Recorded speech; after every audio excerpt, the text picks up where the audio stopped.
Okay, hello Cloud Gurus and welcome to this lecture. This lecture is on S3, and as I mentioned in the last lecture, S3 is one of the oldest AWS services and it makes up an awful lot of the Certified Solutions Architect Associate exam.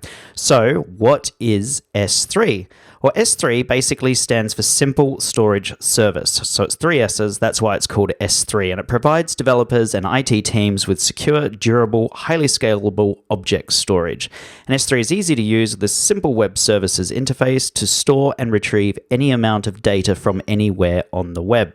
So what does that actually mean? Well, basically, S3 is a safe place to store your files, and that's all it means by objects. So when we say object storage, we're talking about things, flat files, basically. So Word documents, pictures, movies, etc., etc.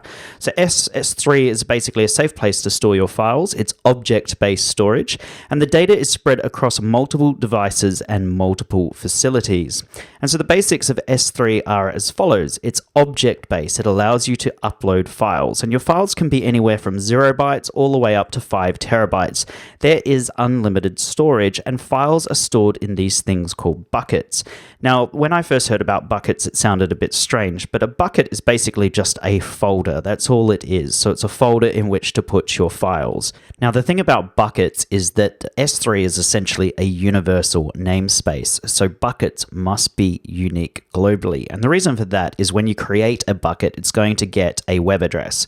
So it's going to look exactly like this. It's going to say S3 and then hyphen, and then the region in which the bucket is, then dot amazonaws.com, and then / the bucket name, so a cloud guru. And so that's why the buckets need to be unique. Two people cannot have the same name because there's only one web address available. So you have to make sure your bucket names are unique. And when you upload a file to S3, you're going to receive a HTTP 200 code. And that's basically just saying that the upload has been successful. So that will come back to your browser. And that can be a popular exam topic as well. Moving on, I keep saying that S3 is object-based, and just to think of objects as files. And objects basically consist of the following. So we've got a key, and this is simply the name of the object, so the file name of the object. We then have the value, and this is simply the data that is made up of a sequence of bytes, so it's just the data. We then have a version ID, and this is important for versioning, and we're going to have a lab on versioning, but effectively S3 allows you to have multiple versions of your file.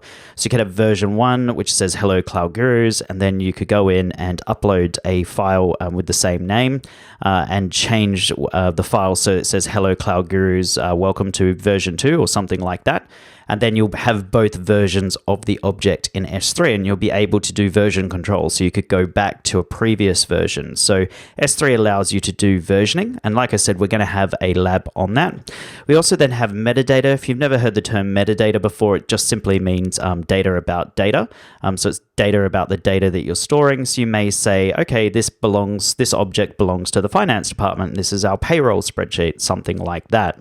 And then it has a bunch of different sub-resources. So we have access control lists, and we also have torrents. We are going to cover off access control lists and bucket policies coming up. So now that you know what S3 is and that it's just a safe place to store your objects in the cloud, you really have to understand the data consistency model for S3 going into your exam. So how does S3 keep your data consistent?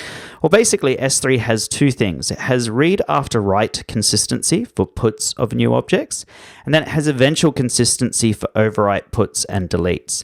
Now, I know what you're thinking. What does that mean? Well, the first one, read after write consistency for puts of new objects, all that means is if you upload a file to S3, you are able to read it immediately. So you are able to read it straight after writing to it, and that's basically you're just doing a put of that object into S3.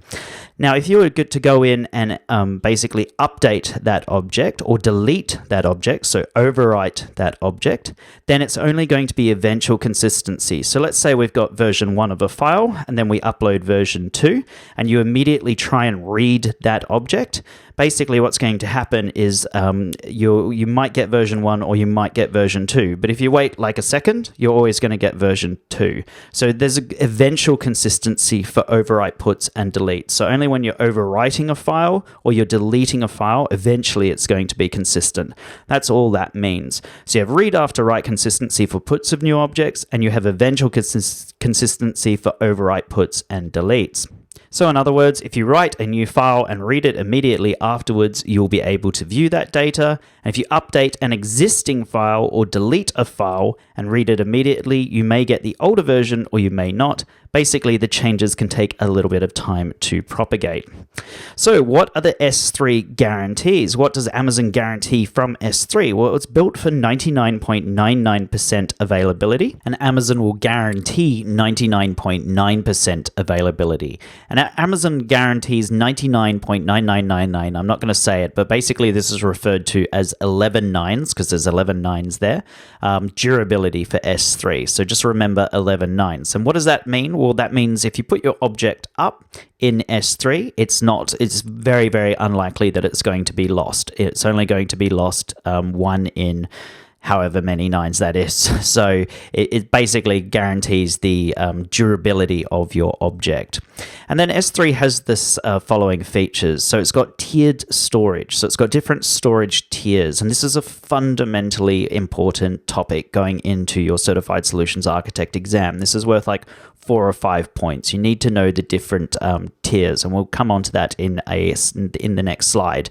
We also have lifecycle management, so you can actually go through and move your objects around 2 different storage tiers. So you could say, hey, when this file is 30 days old, move it to this tier. When it's 90 days old, archive it off to Glacier, and I'll cover what Glacier is in a second. It also allows you to do versioning, so you can have multiple versions of objects in your S3 buckets. You're able to encrypt your objects. You're allowed to encrypt them at rest, and there's different encryption mechanisms which we'll cover off in another lecture. Again, this is really important. You're able to use multi-factor authentication for deleting objects. So when you turn this on, if someone goes in to delete an object, they're going to need 2-factor authentication in which to do this. So they're going to need to use something like Google Authenticator. And then you secure your data using access control lists and bucket policies. And we're going to cover those off later on in this section of the course as well. So I talked about the different storage classes and how important they are to passing your exam. So let's cover them off now. So S3 standard, this is the one with 99.99% availability and 11 nines durability, and it's stored redundant across multiple devices in multiple facilities and is designed to sustain the loss of 2 facilities concurrently. So it is really, really highly available and highly durable.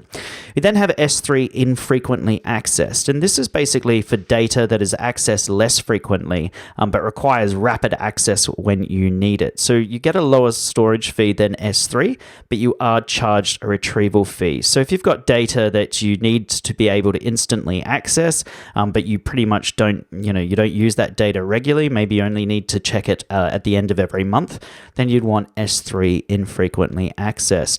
You then also have S3 one zone infrequently accessed, and this is when you want a really low cost option for your infrequently accessed data, and you don't even need, you don't have to worry about multiple availability zones. So it is literally just stored in one availability zone, and it's infrequently accessed, but you still need to be able to access that data instantly. And then at reInvent in 2018, Amazon released S3 Intelligent Tiering. This is a really cool technology. This is using machine learning, and basically what it does is it looks at how often you use your objects, and then it will move your objects around the different storage classes based on what it's learned. So it will move it from S3 standard to S3 infrequently accessed because it knows that you don't access those files. So that's S3 Intelligent Tiering. Those are the 4 storage classes. We then have Glacier, and Glacier comes in 2 flavors. So we've got normal S3 Glacier, and then we've got S3 Glacier Deep Archive. And so Glacier is basically for data archiving. So if you want to archive off your data, maybe you don't need it, maybe you have to hold on to it for 7 years because of some federal regulation, you would be using Glacier. Now you can store any amount of data, and it's really super cheap. And then your retrieval times are configurable from minutes to hours. Now, with Glacier Deep Archive, that's the lowest storage class, lowest cost storage class that you can buy, but your retrieval time is going to be 12 hours. So if you want to get the data back using Deep Archive, you put in a request and it will come back 12 hours later. So those are the 6 different storage tiers. And you will need to remember those going into your exam. And so here is a table that compares the different storage tiers. The thing that you should really note is the first byte latency. That's how quickly you'll be able to access your data. So it's milliseconds for everything apart from S3 Glacier and Glacier Deep Archive. So it can be minutes or hours, or it could be up to 12 hours if you're using Deep Archive. So bear that in mind as well. So how are you going to be billed for S3? Well, you're charged in the following ways. You're charged in terms of storage. So the more you store in S3, the more you're going to be billed. You also charge on the number of requests. So if you're making a lot of requests to those objects, it's going to be more expensive. You then get charged on the storage management pricing. So this is the different tiers that are available. You then also get charged on data transfer pricing, and then you also get charged for transfer acceleration and cross-region replication. And don't worry, we're going to cover exactly what those two things are right now. So what is cross-region replication? Well, let's say you've got a bucket and it's in US East 1, and you want to automatically replicate your objects to another bucket that's in, let's say, in Sydney. And you want to do that for high availability as well as, disaster recovery. So what will happen is as soon as you upload an object to your bucket in US East 1 and you've got cross-region replication turned on, those objects will automatically be replicated over to your bucket in Sydney. And we're going to have a lab on that coming up. We then also have S3 transfer acceleration. This enables fast, easy, and secure transfers of files over long distances between your end users and an S3 bucket. And basically, it's taking advantage of Amazon's CloudFront's globally distributed edge locations.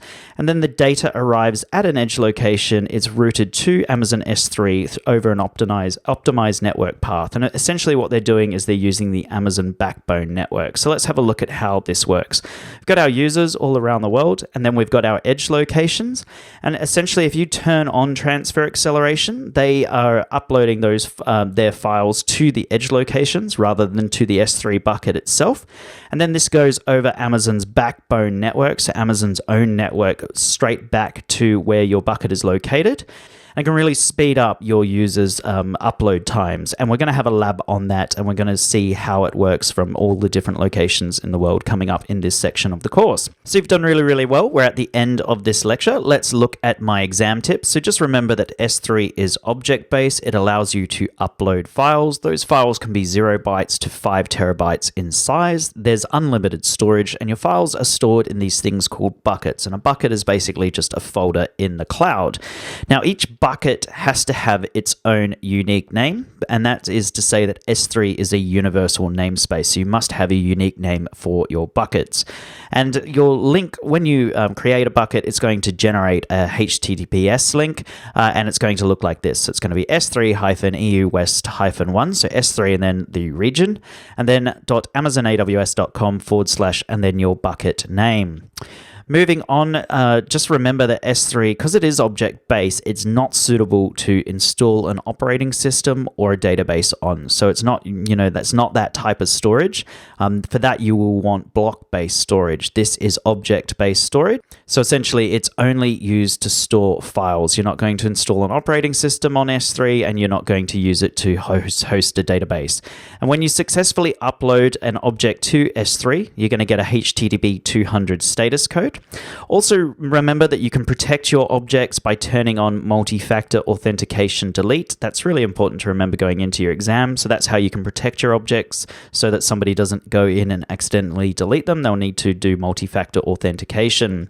Remember the key fundamentals of S3. So what makes up an S3 object? Well, we have the key, and this is simply the name of the object. We then have the value, and this is simply the data and is made up of a sequence of bytes. We then have the version ID. This is important for versioning. We have metadata, which is data about the data that you're storing.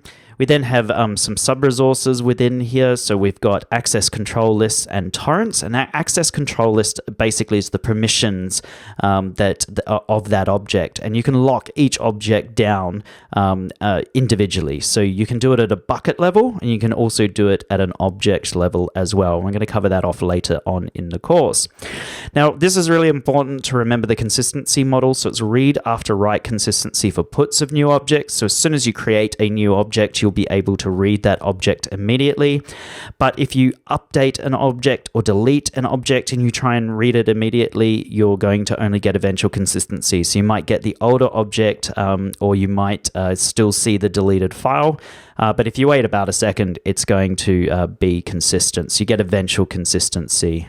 And pretty much the most important thing to remember going into your exam are the different storage classes. So we've got S3 standard. This is 99.99% availability, 11.9's durability. We then have S3 infrequently access. This is basically where you need, you're going to pay a lower fee than standard S3, but you need instant access, and you are charged a retrieval fee as well. We then have S3 one zone IA, or one zone infrequently accessed. This is where you want a lower cost option for your infrequently accessed data, but you don't require multiple availability zones.